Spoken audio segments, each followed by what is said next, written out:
There is a street that does not exist during the day, not on maps, not on GPS, not in any city records, but at night it appears. And people who enter it at exactly 3:17 a.m. report something impossible. The street feels normal at first, quiet, empty, still. But the moment you step inside, time stops behaving correctly. Sounds repeat, objects reset, and sometimes people do not leave the same way they entered. Some say the street is haunted, others say it is a glitch in reality, but the truth is worse than both. Because this street is not broken, it is working exactly as designed. And once you enter it, you become part of its system, a loop that never ends. My name is Daniel Carter. I'm not someone important, just a guy who records night walks for a small online channel. I like empty streets, I like silence, I like places where nothing happens. That is why I did not notice anything strange at first. It was a normal night.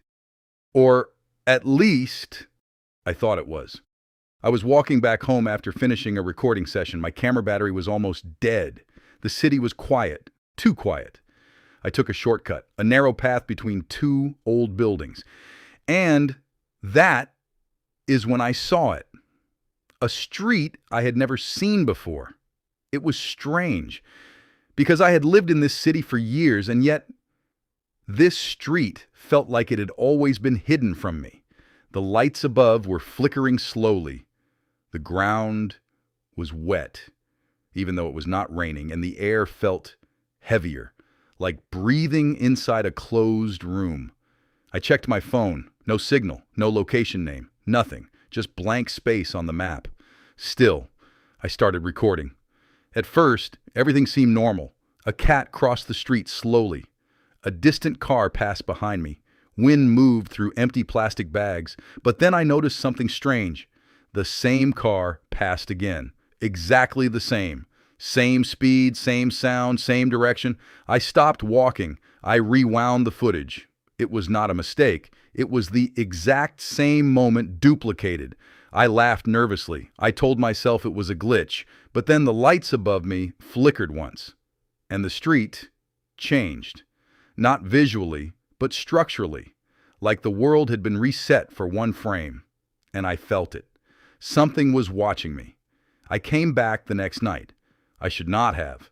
But curiosity is dangerous when mixed with silence. I arrived early, 2:50 a.m. I stood outside the entrance of the street, waiting at 3 a.m. The wind stopped completely. No movement, no sound. Even my breathing felt loud. At 3:17 a.m., everything changed. The lights flickered once, and then the world reset. The puddles on the ground disappeared, trash bags returned to original positions. Even the sound of distant traffic replayed exactly the same. Like reality had pressed restart. I stepped forward and saw him, a man standing in the middle of the street, completely still, wearing a dark coat, face unclear. He was looking directly at me. I raised my camera, and he pointed at it, slowly, deliberately. Then he spoke, but I did not hear it in real life. Only later in the recording, his voice said, "You are early again." After that night, things got worse. Every night at 3:17 a.m., my phone turned on by itself and showed me recordings. But I was not the one holding the camera. Someone else was. Sometimes I was walking normally, sometimes I was running, sometimes I was screaming, but I never remembered any of it. Then I took a friend with me, Mark. He thought I was joking. He laughed the entire way there until 3:17 a.m. arrived. The street reset again, and this time, something broke. Mark was standing at the end of the street, but also next to me. Two versions. Same person, different positions. The one next to me whispered, "We are overlapping." The one far away smiled, and then both looked at me at the same time. The street flickered, and Mark disappeared. Only his phone remained. The video showed something horrifying. It showed me pushing him. Even though I never touched him, I stopped sleeping properly. Every time I closed my eyes, I saw the street. I realized something important. The street was not a place. It was a correction system, a reset point for reality errors, and I had been caught inside it. One final night, I went alone. At 3:17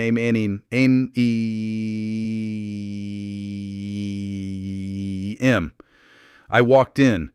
The man was waiting. Closer now, much closer. He said, "This is where broken time gets fixed." I asked him what I did wrong. He answered, "You did not do anything wrong. You just stayed too long in a loop that was not yours." I turned around and saw myself, standing still, frozen, like a paused video. He said, "Every time you enter, you overwrite yourself. And eventually, there will be nothing original left." The lights flickered one last time, and the street reset again. But this time, I did not return to the beginning. I returned to someone else's version of me. If you are hearing this story, and it feels too real, and it is close to 3:17 a.m., do not go outside. Do not check your phone. And never enter a street that feels too quiet, because some places are not empty. They are waiting for your next version